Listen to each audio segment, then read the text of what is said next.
इस चित्र को गौर से देखिए।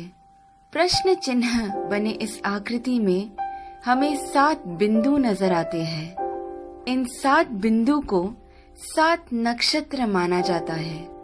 इन्हें सप्त ऋषि मंडल के नाम से जाना जाता है। ये सप्त नक्षत्र सप्त ऋषियों को दर्शाते हैं। इस प्रश्न चिन्ह के अंतिम भाग से शुरुआत करते हैं। यहाँ से पहले बिंदु को मरीचि ऋषि के नाम से जानते हैं।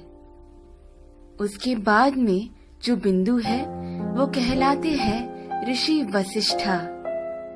ऋषि वशिष्ठा की बाईं ओर आपको एक छोटा बिंदु नजर आएगा। ये बिंदु ही है अरुंधति। ऋषि वशिष्ठा के बाद आते हैं ऋषि अंगीरसा, फिर आते हैं ऋषि अत्रि। फिर दाईं ओर की तरफ मुड़ते हुए जो बिंदु आता है वो है ऋषि पुलस्त्य। उसके बाद आते हैं ऋषि पुलह और फिर ऋषि क्रतु। ऋषि पुलह और क्रतु के अंतर को 5 गुना मिलाकर नीचे की तरफ आएंगे तो वहां बसे हैं ध्रुव नक्षत्र। सदा उत्तर में रहने की वजह से उसे ध्रुव नक्षत्र कहा जाता है। इंग्लिश में हम इसे नॉर्थ स्टार के नाम से जानते हैं। बाल्यावस्था के ध्रुव नक्षत्र अगर उत्तर में बसे हैं तो वृद्धावस्था के अगस्त्य नक्षत्र दक्षिण में बसे हैं।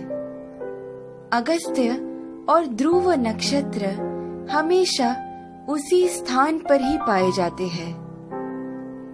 इन दोनों के बीच में मौजूद आकाश गंगा सतत घूमती रहती है। इस कारण से हमारी धरती अक्ष के ऊपर घूमकर घूमती रहती है। ये सच है कि सारा जगत भगवान के इर्द गिर्द घूमता रहता है, लेकिन वो हमें कभी नजर नहीं आ सकता। भूमि के अनेक कालों में से उसे 4 काल में छांटते हैं।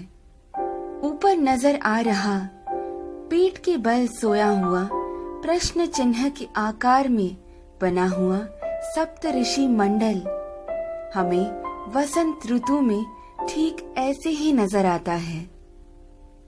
आगे बढ़ते हुए शिशिर ऋतु यानी ठंड के मौसम में हमें सप्त ऋषि मंडल ऐसे नजर आता है। फिर शरद ऋतु में जब सारे पत्ते झड़ने लगते हैं तब सप्त ऋषि मंडल हमें ऐसे पीठ के बल सोया हुआ प्रश्न चिन्ह के आकार में नजर आता है।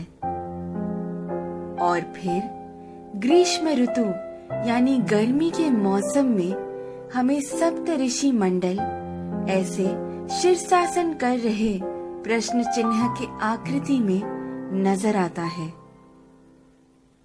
चाहे जो भी हो, जब हम ये सारे प्रश्न चिन्हों को एक साथ में देखते हैं, हमारे सामने एक विशेष आकृति हमें बनता हुआ नजर आता है। वही कहलाता है हमारा स्वस्तिक। स्वस्थ का मतलब है आरोग्यवान। स्वस्तिक का महत्व मेरे पिता मुझे हमेशा से बताते आए हैं, लेकिन हर क्षण प्रयोग में ला रहे इस स्वस्तिक का जन्म कहाँ से हुआ ये आज मेरे पिता द्वारा जाना, जो आप सभी में मैंने बांटना चाहा।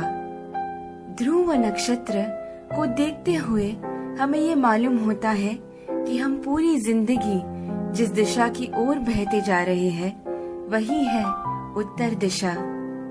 इसीलिए शायद हमारी भूमि पर भी दक्षिण में अधिक जल है और उत्तर की ओर अधिक जमीन है।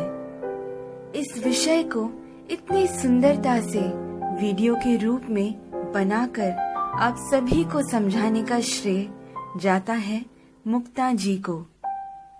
धन्यवाद तत्परा अहोरात्र।